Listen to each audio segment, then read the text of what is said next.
Olá, pessoal! Olha, vocês estavam sentindo falta do Papeando com Pamplona? Estamos de volta! Estamos de volta com o mesmo formato, mas na concepção de uma produção independente. E quero agradecer a todos e todas que construíram essa história e que agora ganham um novo capítulo. Eu tô me sentindo, sabe, na Netflix. Sabe? Por quê? Porque lá tem uns episódios, algumas séries que foram canceladas e a gente teve que interromper o Papeando por causa da pandemia e agora estamos de volta. Eu estou muito feliz com a retomada do Papeando e muito feliz com o entrevistado de hoje.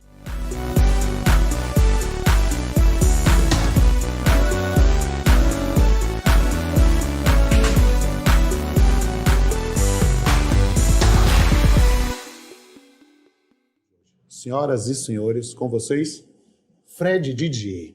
Fred Didier Júnior, o bacana, a figura, este cara brabo, este cara assim sério, sisudo, este cara que é o primeiro da minha geração a se tornar professor titular numa universidade pública, é o primeiro da minha geração a ser consagrado na Academia de Letras da Bahia.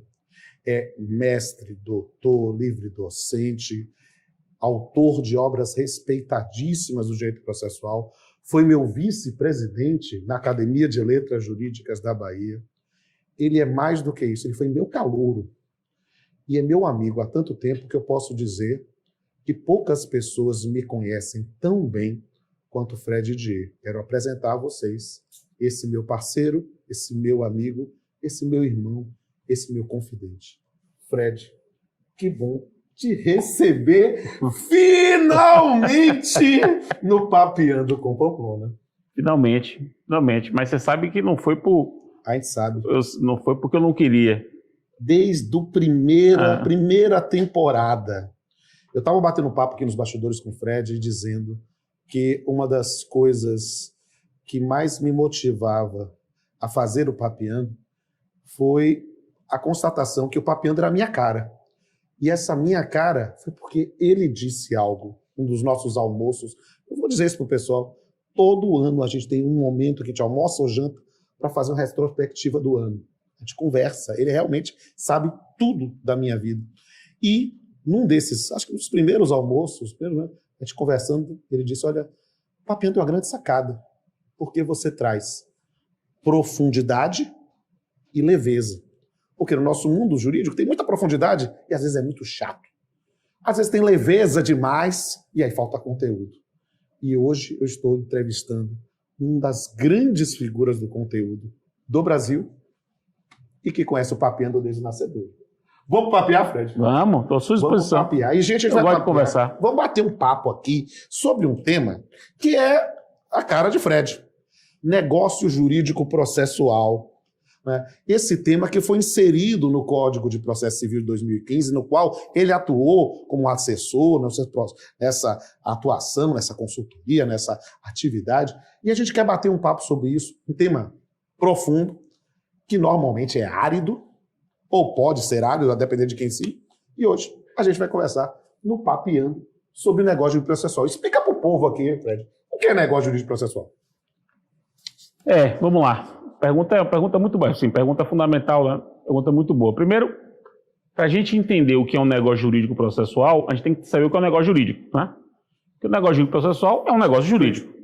Então, você pensar que é um negócio jurídico é uma declaração de vontade em que se regula os efeitos jurídicos que aquele negócio produz, quer dizer, é uma declaração dirigida a criar, a alterar ou a extinguir situações jurídicas, você calibrando isso.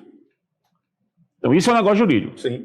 Agora, a escada pontiana, né? Toda aquela consistência, validade. Eu e nosso irmão, Pablo Stolze, que a gente escreve sobre isso, a gente ensina isso, fala isso o tempo todo. E aí? Pois bem, o que é que torna um negócio jurídico processual? Aí vem a segunda parte do conceito. O negócio jurídico, para ser processual, ele tem que dizer respeito a um processo. Aí, pô, isso é uma tautologia. E o que quer dizer respeito a um processo?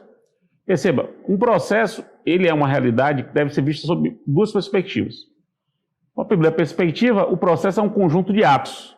Petição inicial, citação, contestação, audiência. Então, são atos em sequência. Isso é uma primeira perspectiva.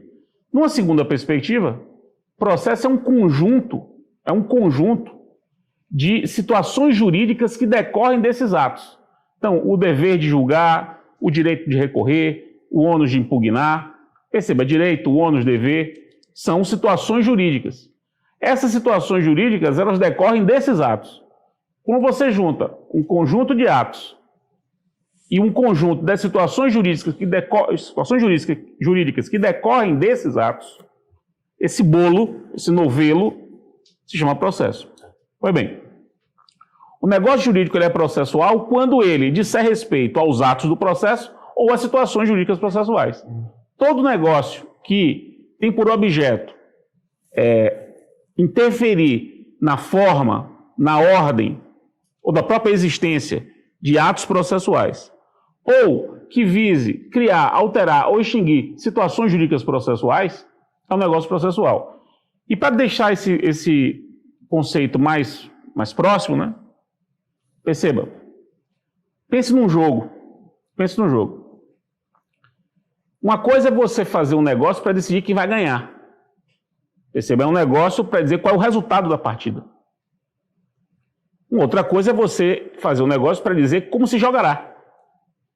Então, uma deliberação sobre como o jogo vai se dar não é uma deliberação sobre quem vai ganhar. Uma deliberação sobre qual será o resultado da disputa é uma deliberação de fundo. Por que isso é importante? Porque o processo, no fim das contas, é um jogo. Numa metáfora clássica de Calamandrei, né? O processo é um jogo. Tem regras que as pessoas vão ter que observar para ver, no final das contas, quem vai ganhar. Todo mundo está acostumado com os acordos quanto ao resultado, que é o que se faz todo dia. Você, como juiz de trabalho, já deve ter homologado para mais de milhares de acordos, seguramente. Perceba que esses acordos, esses negócios, porque são negócios também, são negócios quanto ao litígio. Portanto, são negócios que definem o resultado do caso. O que é que o autor vai ganhar, o que é que o autor vai deixar de ganhar. São os negócios de mérito, os negócios materiais, os negócios que definem o resultado. Os negócios processuais não definem o resultado. Os negócios processuais definem como se joga. Como se joga. E aí é que vem a grande utilidade dos negócios processuais. Os litigantes, e aqui eu vou mudar um pouco a referência de esporte para moda. Certo. Isso é uma coisa plural. Pense na moda. A moda está simplificando, porque moda é cultura, e é importante que se pense em moda. A moda simplificando tem a moda prêt-à-porter, sim, aquela que você vai numa loja, gosta, vai e compra. Exato. Ela está pronta para você levar. Uhum. Existe a moda sob medida. Sob medida. Sim. A moda tailor-made. Perceba como são coisas diferentes. Eu sou uma pessoa disforme, evidentemente. Muito difícil para mim comprar uma camisa de gravata. Muito difícil. Porque não há camisa prêt-à-porter que sirva a esse corpo, que é um corpo fora, completamente fora. Ninguém vai pensar em fazer uma camisa para mim, se for para massificar. Muito difícil. Eu tenho de produzir uma camisa para mim. E qual é a vantagem disso? A vantagem é que a camisa fica muito mais adequada. Adequada àquela pessoa concreta. Uma expressão baiana é uma customização. Customização do carnaval. Mas tem uma coisa que é melhor, que é o seguinte: você vai lembrar que as marcas de roupa de esporte costumavam, alguns anos atrás, colocar uma observação nas etiquetas: one size fits all. Você se lembra disso? One size fits all. Que mano, é enorme. Olha o meu tamanho. One size fits all, quer dizer, o único tamanho serve para todo mundo. É uma enorme falácia. Perceba como agora mudou. Agora é one size fits most. Bom, aí já é um ato de humildade, né? Um ato de humildade. Diminuir a arrogância. E por que isso? Diminuir a arrogância. E por que isso é importante? Porque pensa o seguinte, ó. Qual é a tradição? A tradição é o legislador cria um processo, portanto, cria uma roupa, que deve servir para qualquer litígio. Sim. Esse era o problema. Então, qualquer que fosse o problema, podia ser um problema de família, problema ambiental, problema trabalhista, problema de locação. Os problemas, eles eram encaixados numa mesma roupa. Problema envolvendo 2 pessoas, 3 pessoas, 4 pessoas, 5 pessoas. Problemas que dependem de prova pericial, problemas que dependem de prova documental, eram tudo numa mesma roupa, one size fits all. Evidentemente, isso não funcionaria. Então começaram a se criar os procedimentos especiais, que era uma tentativa de você fazer roupas diferentes para alguns litígios. Mas mesmo assim, a complexidade da vida é muito grande. Então, vem um legislador e diz assim, sabe do que mais? Os litigantes podem definir a roupa. Os litigantes podem customizar. Os litigantes definem qual é o melhor procedimento para o caso deles. E aí o negócio processual entra aí. E eu quero entender, porque... Não sei se eu fui claro, mas... Não, sempre. Mas o lógico aqui é compreender como é que surgiu essa ideia, quais são as origens do Instituto, seja no direito estrangeiro, de onde surgiu essa ideia, e se quiser eu já fundo com uma outra, e como é que foi a ideia de inserir isso no CPC de 2015? Veja bem, vou falar de 2 coisas aí. Primeiro, a gente tem que aprender que negócio processual, me permita fazer uma observação sobre a introdução, quando você me te introduzir? Não foi bem. O baiano fala quando você, tudo bem. eu teria que levantar uma... Como você é nerd, tinha que ser ele lá, porque Yoda fala ao contrário. Exatamente, né? Veja, sempre houve negócios jurídicos processuais. Quando eu falo sempre, é sempre mesmo. Basta pensar na arbitragem. A arbitragem é um negócio jurídico processual por excelência. Você escolhe o juiz. Perceba, a arbitragem, você escolhe o juiz do caso. Não é brincadeira. Se pegar no processo romano, tem a litis contestácio. Quer dizer, os litigantes diziam na litis contestácio qual era o objeto do litígio. E aquilo era um negócio jurídico. Não dá para falar negócio jurídico porque esse termo não existia à época. Mas é o que corresponde hoje ao negócio jurídico, né? Mas era um acordo de vontades que definia o objeto do litígio. E a gente utiliza a expressão litis contestácio ainda hoje quando a gente pensa nos limites objetivos da lide, né? Exatamente. Exatamente. Mas tem que ser nos limites objetivos da lide definidos pelas partes. Pois bem, então olha só, negócio jurídico processual sempre houve. Por que você está... Mas você não me convidou para fazer essa conversa por algo que existe há 3.000 anos. Não. O que mudou e fez com que você e todo mundo se despertasse para esse assunto?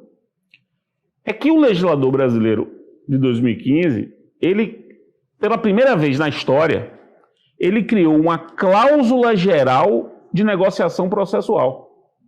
Ou seja, além dos negócios processuais que sempre existiram, como foro de eleição, todo mundo aqui só subscreveu um foro de eleição. Todo mundo, 100% das pessoas que estão ouvindo aqui, já em algum momento subscreveu um contrato que tinha um foro de eleição. Foro de eleição é um negócio processual.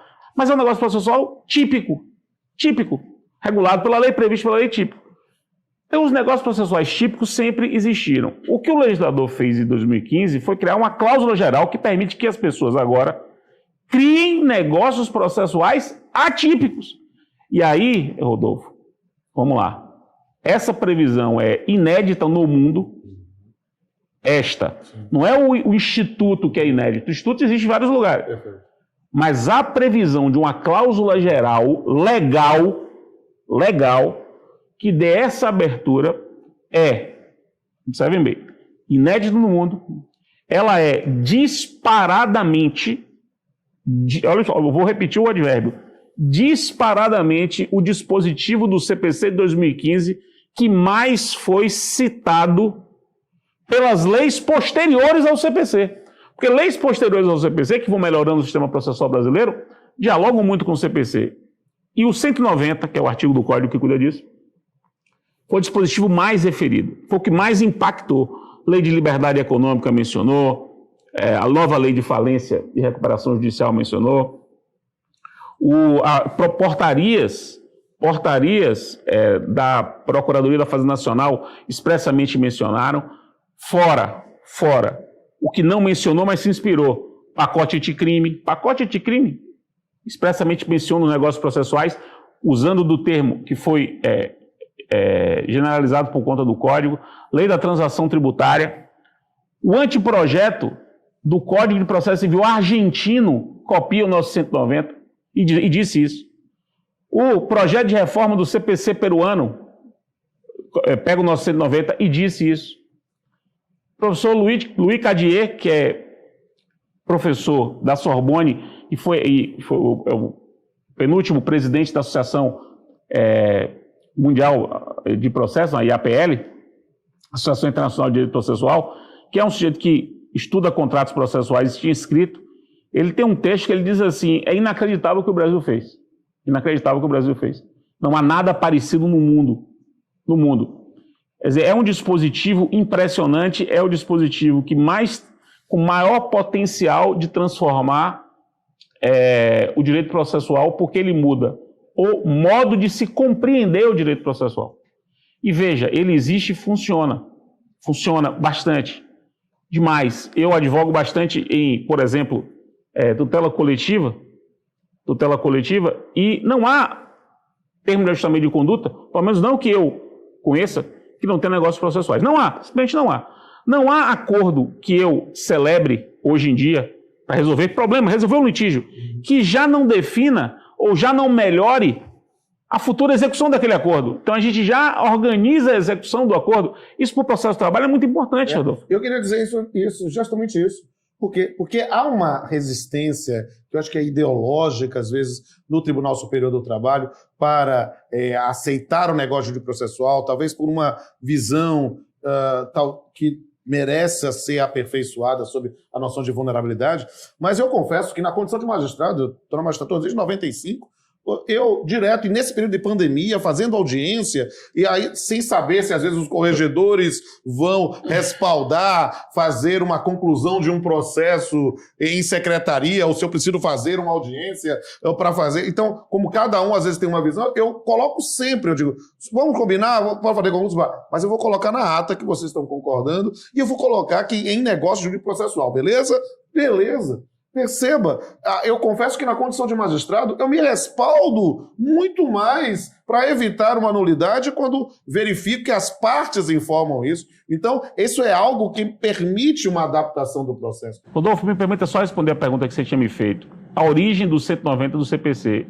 Tenho muito orgulho de dizer isso, faço questão de responder. Eu assumi a coordenação técnica do CPC na Câmara dos Deputados em 2011. E o tema negócio processual é um tema do meu grupo de pesquisa desde a origem do grupo de pesquisa. Desde que eu criei meu grupo de pesquisa em 2006, a gente debate fatos jurídicos processuais e negócios processuais. E eu orientei trabalhos, e uma tese de doutorado que eu orientei na UFBA foi de Pedro Henrique Pedrosa Nogueira, que é professor da Federal de Alagoas, e que defendeu a tese exatamente em 2011, negócios jurídicos processuais, a decisão como negócio jurídico processual. E aí o que é que eu fiz? Eu assumi, rapaz, eu vou fazer essa ousadia aqui. Eu decidi. Chamei Pedro e a gente redigiu o artigo 190. O 190 e o 191 foram redigidos por mim e por Pedro. A gente montou aquilo ali e colocou em 2011 no projeto e ficou até hoje. E está aí até hoje, está com essa repercussão toda. Hoje, 10 anos depois, né? Não há quem não saiba do assunto. Vou até fazer aqui. Pedro, você deve estar vendo esse vídeo no momento. Olha, anote para fazer um papeando comigo. Você foi meu aluno na pós-graduação, né, no PPGD da UFBA. Eu acompanhei esse trabalho e eu faço questão absoluta. Você está sendo citado para ser convocado para ser entrevistado brevemente. Ele foi meu primeiro doutorando, né? Meu primeiro doutorando. Veja, hoje, o termo negócio jurídico processual, que era um termo doutrinário, curioso isso, era um termo doutrinário. Virou termo legal na Lei de Liberdade Econômica, que foi a primeira a usar esse termo. Porque o CPC não usa o termo. O CPC não usa o termo negócio jurídico processual. Isso é uma cunha doutrinária. Exato. Quando a Lei de Liberdade Econômica veio e criou esse termo, ela criou o termo. Na verdade, ela incorporou, positivou em lei o termo. Depois veio o pacote anticrime e colocou também. Então, hoje virou um lugar comum, é um tema absolutamente fundamental. E essa pequena resistência do TST, que foi uma resistência na Instrução Normativa 39, que ela é anterior à própria experiência. Isso claramente já foi. Há diversos trabalhos sobre convenções processuais trabalhistas, há uma prática, diária. As pessoas fazem negócios processuais, às vezes nem sem saber, estão fazendo. Uma inversão da pauta, uma inversão da pauta, escolha do perito, definição do modo de, por exemplo, de uma sanção para inadimplemento na execução, você cria uma cláusula penal ali. Então você pode fazer melhoras na execução trabalhista, inclusive num acordo. E os juízes podem, inclusive, ficar atentos para isso e propor, eventualmente, determinados ajustes. Mas, querido, eu queria, na verdade, essa seu testemunho, ou esse relato da sua experiência na elaboração do CPC 2015, é uma das coisas mais importantes que eu acho, né, dentro deste episódio do Papeando, para trazer essa expertise, trazer essa experiência. Mas, na verdade, eu queria agora, como pai da matéria, o pai da criança, né? Quem pariu, Matheus, que há multiparentalidade aí, mas eu não vou negar a sua parcela. A minha parcela de Eu queria, olhando para o seu filho, o negócio jurídico processual, eu queria saber quais são as maiores dificuldades para a aceitação e a disseminação deste Instituto. Veja, vamos lá. Dificuldade na prática, eu tive zero. Zero. E olhe que eu faço, assim, a minha prática disso é muito grande. Zero. Dificuldade no diálogo, tem alguma, mas aí é cognitiva. Sim. É questão cognitiva. Eu fui, recentemente, inclusive, fui para um congresso em que a pessoa disse assim, negócio processual é um negócio que não está pegando muito, você não vê muita decisão sobre o assunto. Uma pessoa que faz um comentário desse, ela não sabe nem o que está falando, porque, veja, você não vai ver, porque não interessa para os terceiros, não interessa para as partes. Isso é uma coisa das partes e o negócio pessoal é feito para funcionar. Quer dizer, se você faz um negócio para inverter a pauta, inverteu a pauta, acabou. A pessoa confunde o que existe no mundo com o que existe no informativo do STJ.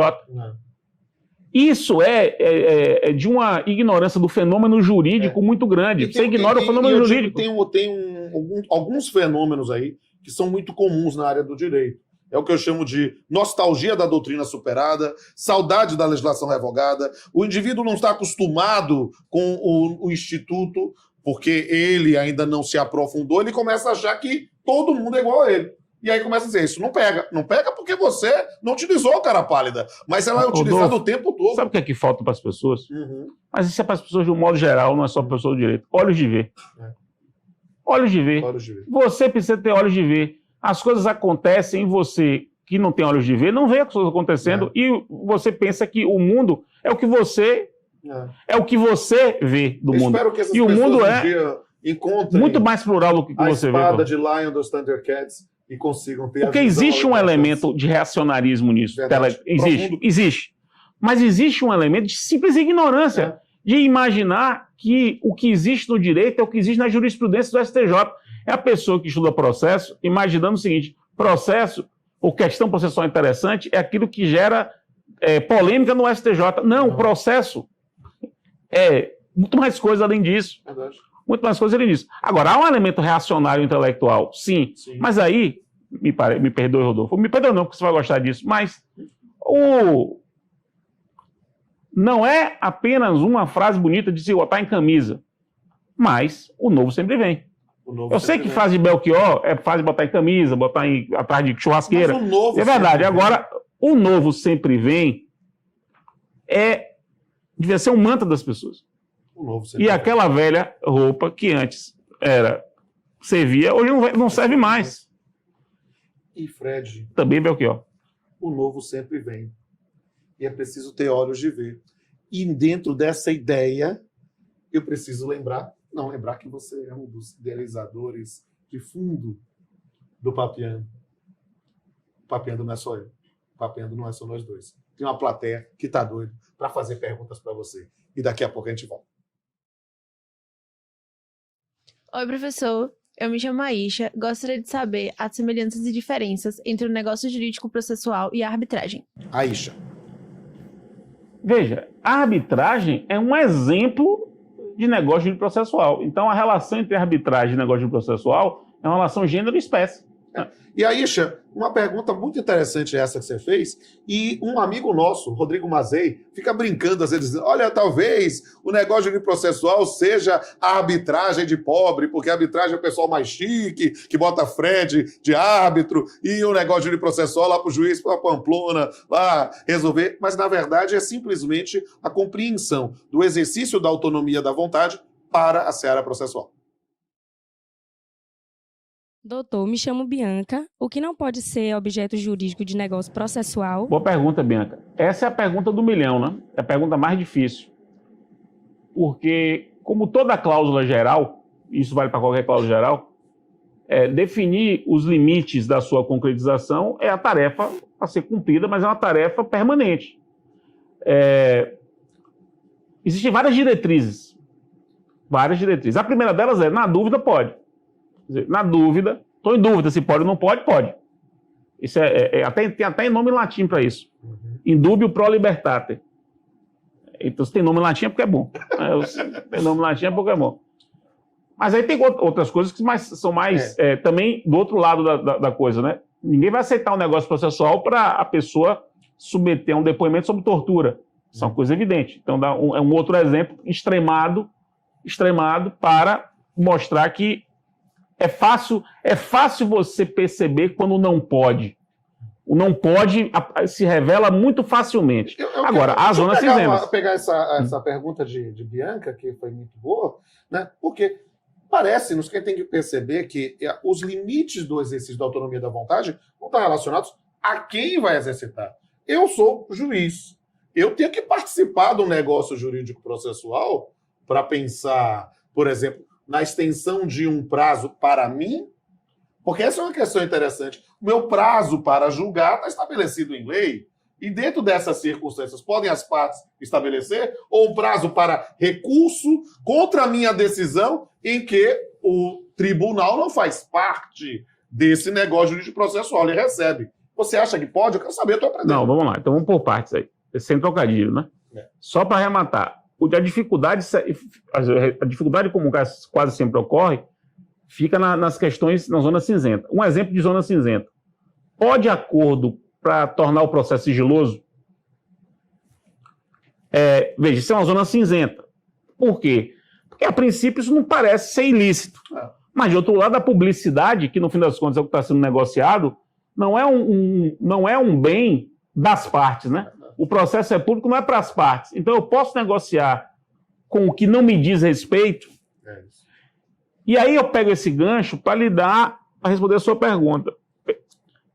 Uma outra diretriz muito importante é dizer o seguinte: eu só posso negociar sobre o que me diz respeito. Eu não posso negociar terceiro. Isso. Então, eu não posso dizer, juiz, seu prazo é de 10 dias. Eu não posso atribuir ao juiz uma carga que ele não teria sem o meu negócio. Eu posso negociar sobre o que é meu. Exato. Eu posso negociar sobre o meu prazo. Exatamente. Eu posso. E o juiz fica vinculado a esse meu negócio, certo, porque eu vinculo aquilo que me diz respeito. Então, a limitação subjetiva àquele que negocia é uma diretriz. Mas você disse uma coisa que é apenas um ponto de partida, não é um ponto de chegada. Você diz assim, as limitações, elas devem dizer respeito a quem negocia. Isso é uma coisa só. Mas existe limitação pelo objeto. Também, claro. E aí pouco importa quem negocia. Verdade. Eu não posso negociar tortura, por exemplo. Um depoimento sobre tortura. E aí pouco importa quem está negociando. Exato. Eu não posso negociar um depoimento sobre tortura. Então, há questões de objeto. Sim, claro. Há questões de objeto também. Então, há restrições objetivas, há restrições subjetivas. Um incapaz não pode negociar. Mas o incapaz com representante pode. Por quê? Porque se o incapaz está com representante, a incapacidade dele está suprida pela representação. Agora, um trabalhador ou o sindicato, num caso trabalhista, o trabalhador é incapaz de negociar. Veja, essa perspectiva é uma perspectiva até humilhante para o trabalhador, né? Porque ele pode negociar o salário dele, quer dizer, ele pode fazer um acordo em audiência e negociar que vai receber X de salário. Ele pode negociar isso. Isso ele pode. Agora, negociar a inversão do ônus da prova, ou melhor, negociar a inversão da produção de prova, é demais para o trabalhador. Eu acho que é uma aí questão, é demais. É uma questão que diz respeito aos limites da vulnerabilidade. seja em relação à incapacidade, seja a noção do como, trabalhador, e como isso, do consumidor. Você controla em concreto. É verdade. Você não controla a priori. Verdade. Você não pode dizer, veja bem, você negar a uma pessoa capaz, a priori, a possibilidade de ela se autorregular, a priori, é você negar, a priori, a aptidão dela de decidir o que é melhor para ela. Veja, nem pessoas com deficiência mais são assim. Se a pessoa tem deficiência, o Estatuto da Pessoa com Deficiência diz, a pessoa com deficiência é capaz. Você faz o controle a posteriori. Eu acho que o aprendizado desse controle a posteriori é um dos desafios do aprendizado com o negócio jurídico processual. Vamos para outra pergunta? Oi, professor, tudo bem? Eu me chamo Rose. Professor, eu quero saber em que consiste a calendarização processual. Rose, muito boa a sua pergunta. Veja, a calendarização, ela é uma técnica, né, de gestão do processo muito difundida no mundo. Que é você agendar os atos processuais, portanto, fazer com que as partes se organizem e o próprio serviço judiciário se organize. O modelo europeu de calendarização é um modelo inquisitivo. Quer dizer, o juiz impõe o calendário. Então o juiz vai dizer, olha, no dia tal vai ter isso, no dia tal vai ter aquilo, no dia tal vai ter aquilo, e as partes se submetam a isso. O Brasil não adotou esse modelo. O Brasil adotou um modelo de calendarização negocial, daí a relação da calendarização com o negócio. O calendário previsto no artigo 191 do CPC, como técnica geral de gestão do processo, é um calendário negociado entre o juiz e os órgãos julgadores, e as partes, que vão agendar os atos processuais. E, evidentemente, você pode agendar a instrução, você pode calendarizar a perícia, você pode calendarizar sustentações orais. Prazo para razões finais. O que aconteceu no julgamento do mensalão é um exemplo claro, né? Porque havia 40 sustentações orais, 41 sustentações orais segundo o Ministério Público. Imagine, 41 sustentações orais. Imagine que todos os advogados tivessem que ir a todos os dias, porque eles não sabiam o dia que seriam chamados para poder sustentar. O julgamento é em Brasília. Durou 3 meses. Imagina a loucura que é isso. Então, o que é que o Supremo fez? Ele calendarizou. Na terça-feira, dia tal, vamos sustentar esse. Isso é você organizar. Então, isso é calendarizar e no nosso sistema... no final das contas, é organizar. Com agendamento. Com agendamento. E qual é a vantagem disso? Uma vez agendado, não há intimação. Não há intimação da prática dos atos, para a prática dos atos. As pessoas já foram intimadas ao subscreverem o calendário. Então, você poupa, inclusive, atos cartorários, né, com isso. Olá, doutor. Eu gostaria de saber se existe alguma relação entre o negócio jurídico processual e o princípio da colaboração. Vamos lá. Boa pergunta, Marta. Eu entendo que o princípio da cooperação, que é um princípio que estrutura o processo brasileiro, ele tem 4 pilares. O modelo cooperativo é um modelo de processo que se pauta, 1, na boa-fé objetiva processual, 2, na primazia da decisão de mérito, é um processo organizado para que o mérito seja decidido, 3, no contraditório que veda a decisão surpresa, e 4, no autorregulamento da vontade. Ou seja, na possibilidade de as partes conduzirem o processo de acordo com a sua vontade e, evidentemente, nos limites em que a sua vontade pode ser exercida. Claro, a vontade não é absoluta. Então, a relação é a ampla possibilidade de negociação processual previsto no nosso sistema é um pilar do modelo cooperativo do direito brasileiro. Perfeito.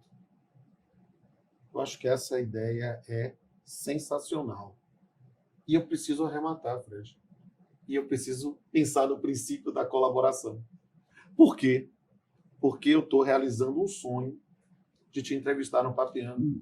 Desde 2013, a gente sempre tinha... Um dia a gente vai conseguir. Um dia vai conseguir. Um dia vai conseguir. Precisou o programa acabar e voltar, renascer das cinzas tal qual o Fênix, para que eu pudesse ter essa oportunidade. Estou muito feliz. Estou emocionado. Rapaz, morre, nasce trigo, vive e morre pão, né? Diria Adrão, diria Gil. E eu digo mais, meus amigos. né, eu estou muito feliz e eu vou realizar o sonho de encerrar o Papeando finalmente. Cadê sua caneca? Eu sei. Não tá com a sua caneca? Gente, traz uma caneca. Vai assim mesmo ao vivo. Vai ao Rapaz, vivo como mesmo. símbolo da pandemia aqui, ó. O símbolo da pandemia. Então, aqui, ó. Vou aqui, ó. É aqui, ó. Chegou uma caneca aqui. Ou não quer o símbolo da pandemia primeiro? Pode fazer o símbolo da pandemia. Super Gêmeos ativar? Nunca entendi como é que Zan Giana. se transformava num asa delta de gelo. É uma coisa que eu não consigo entender. Na verdade, é porque era temático. Um tinha que Eu não ser consigo bicho, entender isso. outro tinha Asa que ser delta de gelo, gelo. tinha que ser água. Eu sei, mas coisa. uma asa delta de gelo. Mas porque era a forma. Isso não faz sentido. Não Faz sentido. Ei, Eu até entendo um balde, isso uma é força ótimo d'água. para quem está ao vivo gravando o programa. Mas eu e Bacana, como eu chamo, né? Bacana. O pessoal muito jovem não entende. Vejam lá no YouTube, Armação Ilimitada. Veja o Jonas Torres, novinho. Procure foto de Fred, pequenininho. Eu faço bullying logo na hora. Amizade, sabe que amizade para falta de respeito é um becinho de pulga. E a gente tá junto aqui. E agora sim. Faz uma foto.